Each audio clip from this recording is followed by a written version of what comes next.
नमस्कार. आवाज महाराष्ट्राचा या विशेष कार्यक्रमाअंतर्गत आपण विविध विषयांवर चर्चा करणार आहोत. आपल्याला माहिती आहे सकाळ माध्यम समूहाने ही एक विशेष मोहीम सुरू केलेली आहे.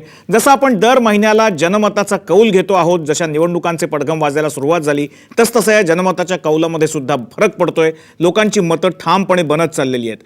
काल आपण निवडणुकीतल्या घोषणांचा सरकारला कितपत फायदा होईल याच्यावर चर्चा केली आणि आज आपण चर्चा करणार आहोत ते मोदी सरकारच्या गरिबीच्या अजब व्याख्येवर.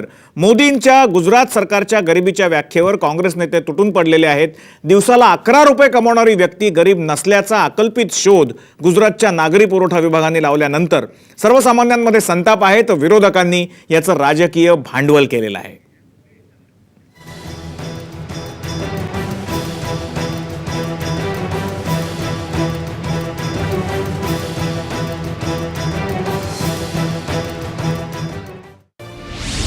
₹11 कमावणारा गरीब नाही. गुजरात सरकारच्या फतव्याने संताप. दुटप्पी भाजपावर केंद्राचेही आसूड. 11 रुपयात बाजारात नेमकं काय मिळतं हा प्रश्न जर तुम्हाला कोणी विचारला तर उत्तरासाठी तुम्हाला थोडा वेळ विचार करावाच लागेल. सर्वसामान्यांचा वडापावही आज 12 रुपयांच्या घरात आहे.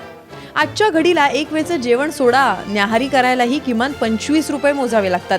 त्यात 10 रुपये 80 पैसे उत्पन्न असलेली व्यक्ती गरीब नसल्याचा जावई शोध मोदींच्या गुजरातच्या नागरी पुरवठा विभागाने लावलाय. आधीच उल्हास त्यात फाल्गुन मास अशी उक्ती आपल्या माय मराठीत प्रचलित आहे. या उक्तीचा अर्थ गुजरात सरकारच्या या व्याख्येने दाखवून दिलाय. महागाईचा भस्मासूर आ वासून उभा असताना गरिबीची ही व्याख्या अजबच म्हणावी लागेल. विशेष म्हणजे ज्या मोदींनी केंद्रीय नियोजन मंडळाच्या 32 रुपये उत्पन्नाच्या दारिद्र्य रेषेवर टीका केली होती, त्याच मोदींच्या गुजरातमध्ये गरिबीची ही नवी व्याख्या ठरवण्यात आली आहे. मनमोहन सिंग सरकारवर टीका करताना ही गरिबांची क्रूर चेष्टा असल्याचंही मोदींनी म्हटलं होतं. अशा परिस्थितीत आयतं कोलीत हातात मिळाल्यावर काँग्रेसच्या निशाणावर मोदी आले तर त्यात आश्चर्य ते काय?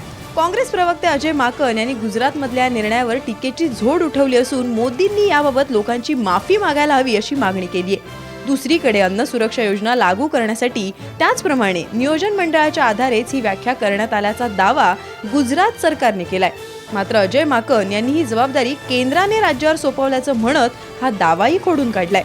निवडणुकांच्या तोंडावर मोदींनी पर्यायाने भाजपाने UPAला मुद्दा बहाल करून स्वतःच्या पायावर धोंडा मारून घेतल्याचा सूर राजकीय वर्तुळातून उमटताना दिसतोय. घोडा मैदान जास्त दूर नाहीये, त्यामुळे प्रचाराच्या रणधुमाळीत या मुद्द्यावरचं राजकारण किती तापतं ते पाहणं आता निश्चितच मनोरंजक ठरणार आहे.